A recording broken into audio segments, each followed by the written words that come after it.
Bonjour et que la paix, la miséricorde et les bénédictions de Dieu soient sur vous.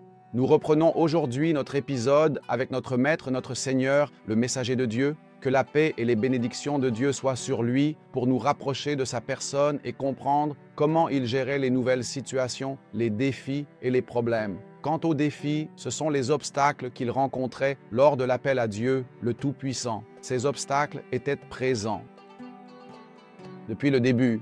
Quant aux problèmes, ce sont les événements imprévus qui survenaient dans ce nouvel état et dans cet appel à Dieu, le Tout-Puissant, pour l'entraver sur son chemin. Il y avait de nombreux défis dans la vie de notre prophète, que la paix et les bénédictions de Dieu soient sur lui. En fait, toute la vie était un défi avec la mission du prophète, que la paix et les bénédictions de Dieu soient sur lui et son appel à Dieu. Combien de défis existait-il? Le défi du tribalisme était présent. Les Arabes étaient extrêmement divisés au début. Leur vie reposait sur le principe que le fort dévore le faible et le tribalisme rongeait leurs os et les minait comme le fait la vermine. Ils étaient engagés dans des batailles féroces entre eux où des milliers de personnes étaient tuées sans raison. Si vous lisez sur les causes des anciennes batailles arabes, vous trouverez qu'elles étaient en fait insignifiantes et ne justifiaient pas de grandes guerres dévastatrices comme celles qui ont eu lieu entre eux, telles que la guerre de Bazou, Daïs et Gabra, et d'autres comme Abs et Doubian. Les guerres qui ont eu lieu entre les Arabes, bien sûr, ce fanatisme, le prophète, paix et bénédiction sur lui, devait s'en débarrasser. Car un pays où des discordes éclatent entre ses enfants et où chacun est fier de lui-même, de son école de pensée, de sa croyance et de son appartenance, et où cette fierté devient si excessive qu'elle méprise les autres, un tel pays ne peut pas se maintenir ou prospérer. C'est pourquoi notre Maître le prophète, paix et bénédiction sur lui, a commencé par cela. À Médine, il a commencé par établir la fraternité entre les émigrants, Muhajiroun, et les auxiliaires, Ansar. Chaque personne avait un frère parmi les émigrants ou les auxiliaires, c'est-à-dire que l'émigrant devenait frère avec un auxiliaire et vice-versa. Ainsi, l'affection et l'amour prévalaient et les différences s'estompaient.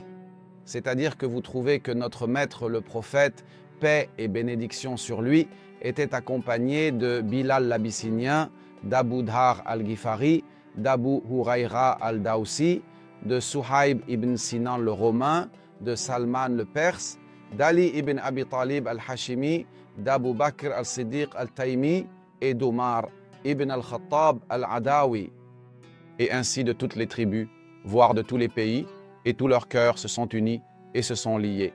Si tu avais des pensées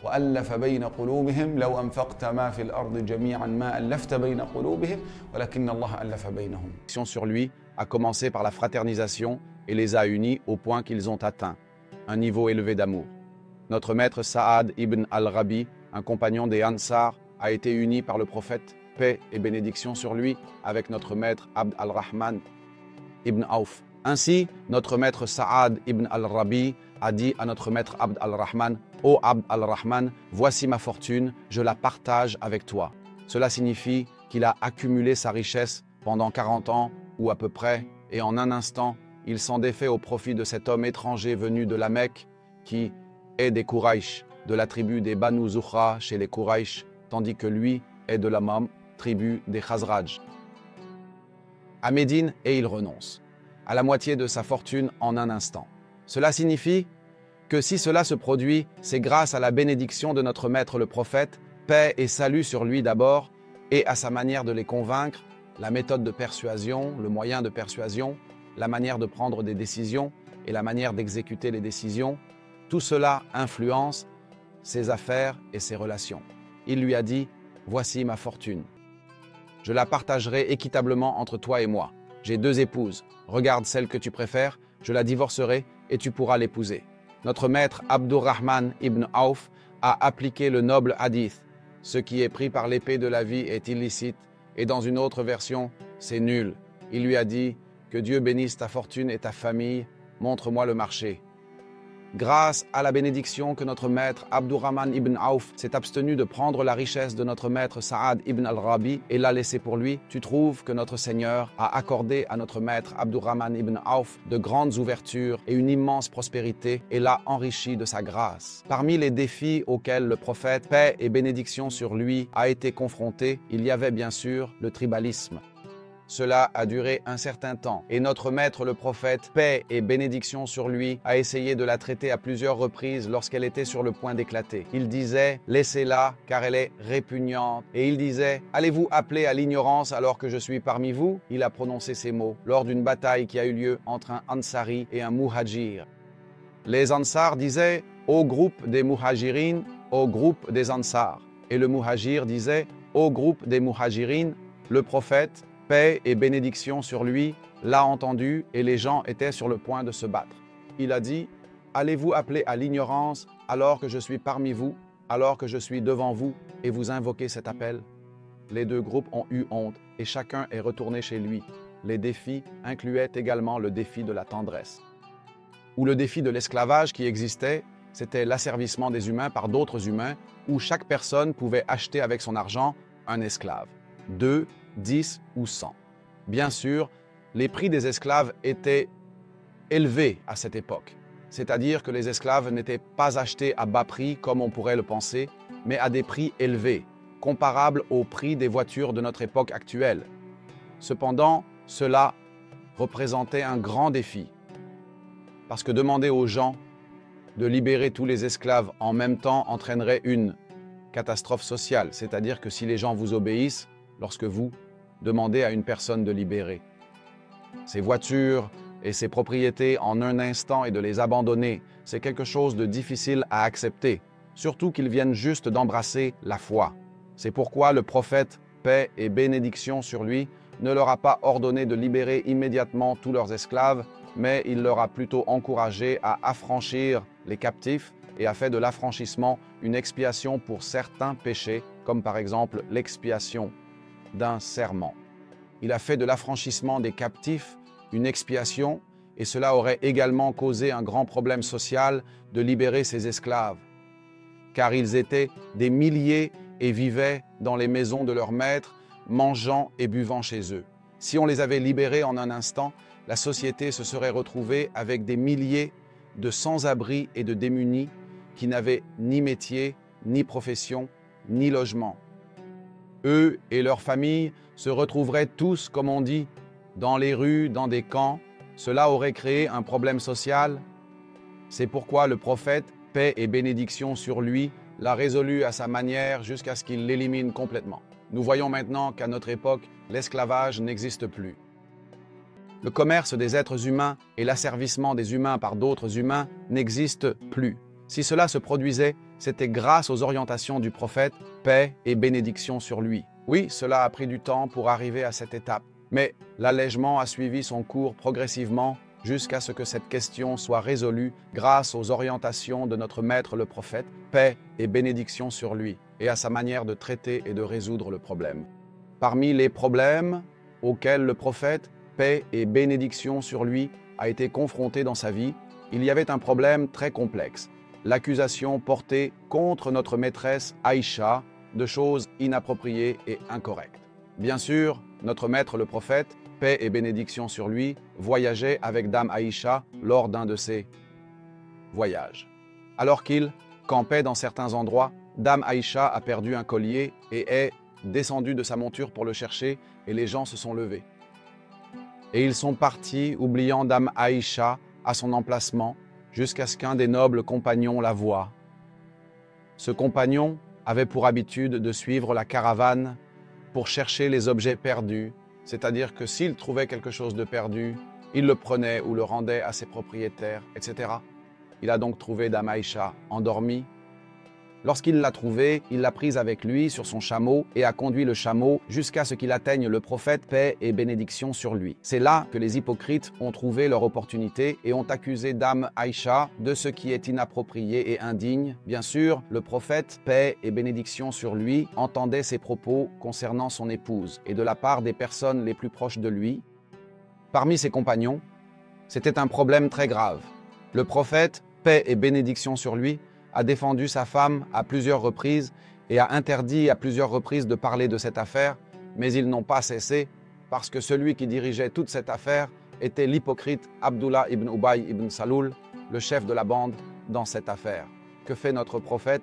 Paix et bénédiction sur lui. Il a pris Dame Aïcha et l'a emmenée chez son père, notre maître Abu Bakr, car la maison de notre maître Abu Bakr était dans les hauteurs de Médine, donc aller et venir était très difficile. C'est pourquoi, lorsqu'elle est allée chez son père, elle n'a pas entendu ce qui se disait à son sujet.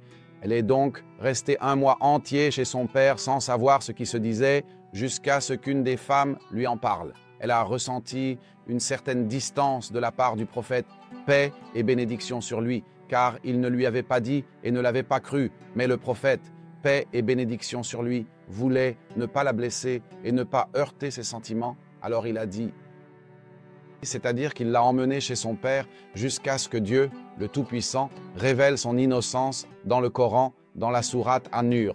Le prophète, paix et bénédiction sur lui a dit que Dieu avait révélé son innocence dans le Coran et a informé les compagnons de ce que Dieu, le Tout-Puissant, avait révélé. De nombreux problèmes se présentaient au prophète, paix et bénédiction sur lui, soit il les résolvait en les retardant et en les reportant, ou bien il les résolvait si elles étaient urgentes à son époque, grâce à son intelligence, paix et bénédiction sur lui. Certains orientalistes disaient une phrase très belle. Ils disaient que si Muhammad ibn Abdullah était vivant, il résoudrait les problèmes du monde en buvant une tasse de café, car lorsqu'il a étudié l'esprit de la sunna du prophète, paix et bénédiction sur lui, son intelligence, sa manière de surmonter les obstacles et sa gestion des défis et des problèmes, il a trouvé que c'était une méthode très sensée.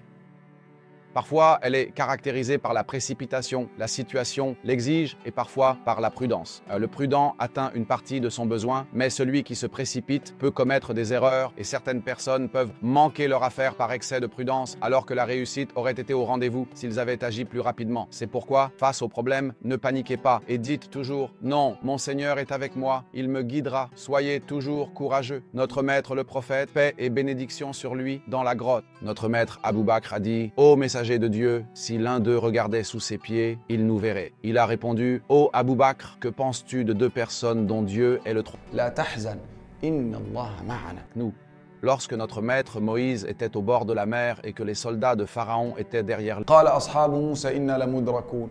rattrapé, que pouvait-il dire? La mer était devant lui, il n'y avait pas de moyen de s'échapper, ni de fuir. Qala kalla inna ma'i rabbi sayahdin. En effet, Dieu, glorifié soit-il, était avec lui et l'a aidé. Donc, si un problème te semble insoluble, aborde-le avec l'aide de Dieu, pas par toi-même. Car il y a des épreuves qui accablent l'homme, mais auprès de Dieu se trouve la solution. Quand elles semblent insurmontables, elles se dénouent. Et je pensais qu'elles ne se dénoueraient pas, mais le soulagement vient de Dieu. Ne désespère pas, car c'est Dieu qui apporte la délivrance. Tu dois seulement te fier à lui, prier et réfléchir. C'est ainsi que, par les causes, Dieu t'inspire la solution et résout le problème pour toi. Et Dieu, le Tout-Puissant, aplanit les obstacles pour toi. À la fin, garde toujours à l'esprit les paroles du prophète. Paix et bénédiction sur lui, adressées à notre maître Abdullah ibn Abbas. Il lui a dit que si toute la nation se réunissait pour te bénéficier d'une seule chose, si toute la nation se réunissait pour te donner un poste, par exemple, si toute la nation se réunissait pour te rendre riche, si toute la nation se réunissait pour te donner du prestige, si toute la nation se réunissait pour te bénéficier d'une chose, il ne pourrait te bénéficier que d'une chose que Dieu a déjà écrite pour toi. Et si toute la nation se réunissait pour te nuire d'une chose, il ne pourrait te nuire que d'une chose que Dieu a déjà écrite pour toi. L'affaire sur laquelle tu cherches conseil a été décidée. Toute l'affaire revient à Dieu. Alors, place ton cœur entre ses mains et celui qui persévère finira par entrer auprès de Dieu. Notre voyage continue avec notre Maître, le messager de Dieu, jusqu'à notre prochaine rencontre. Je vous confie à Dieu, dont les dépôts ne se perdent jamais. Que la paix, la miséricorde et les bénédictions de Dieu soient sur vous.